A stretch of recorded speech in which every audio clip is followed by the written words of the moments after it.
Moon. Been fighting for about 8 years, and I'm going to show you guys how I throw a red shot.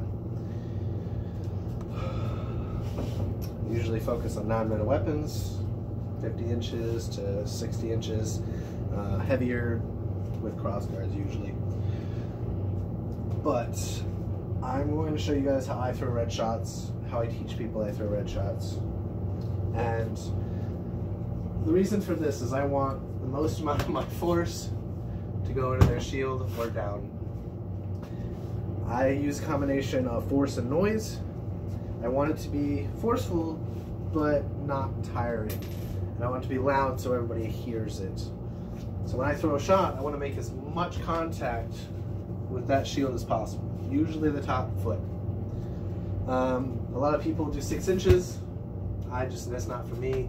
A lot of shield fighters don't take those glancing shots. When you get that nice loud bang on their shield with the nice top foot of it, usually they take it in my experience. I also don't focus on edge shots. There's a lot of glancing that can happen. There's a lot of cord shields out there that'll damage your blade. You can throw them. I do throw them too, just not as common. It's not what I focus on. It's more of a panicked red shot. And they're like running at me, and I need to get quick blasted red shots on them, which you want in general, but I mean quicker than normal. If I'm engaging on somebody, my goal is to hit the face of their shield. Now, the reason for this is I want all that force going where I want it to go, and that's it.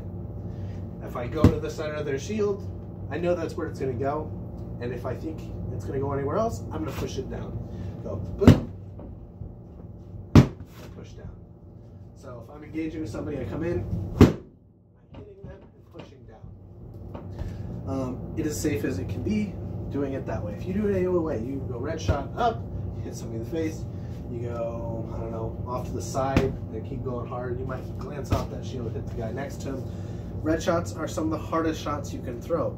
You're not hitting a person, you're hitting a shield. And so in the back of most people's heads, oh, I can blast this as hard as I want. Well, you can, but you need to be constructive about it and how you go about doing it. A lot of shield fighters don't want to lose their shield, so you need to put enough force into your red shots that most amount of fighters are going to take it. Now, if you got a small person, yeah, you don't need to blast him. You don't need to put all that force into it. If you got somebody who's got a heavy shield, maybe you do need to put more force in it. But your basic red shot, your basic go-to needs to be hard enough that the most amount of people on average take it. A good range of this is to go to an event and kind of calibrate your red shot to that, like what the most amount of people take there. The reason I like this is it's just safe for me. It puts me in more danger because I have to get in closer to do it, but I get more red shots that are successful. I waste less energy, but I like to bait with it too. So if I come in here and they throw that shot, I can come off back and block, and then come around, or go boom, bait to block, and then hit again. And that just works for me. So when I teach people, I tell them that they should hit the face of the shield with the most amount of their blade as possible, make a nice big loud gong or bang noise off of it, and put enough force into it that most people are going to take it. A lot of people don't care about noise, but if you're on a line and your shield goes bang in a real loud noise and everybody around you hears it, they're more likely to take it. But you want enough force in there so they don't feel cheated just because you made a loud bang.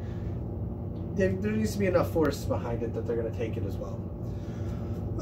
So I'm coming in, I go, that's a loud bang, and hopefully that works. Works in my experience.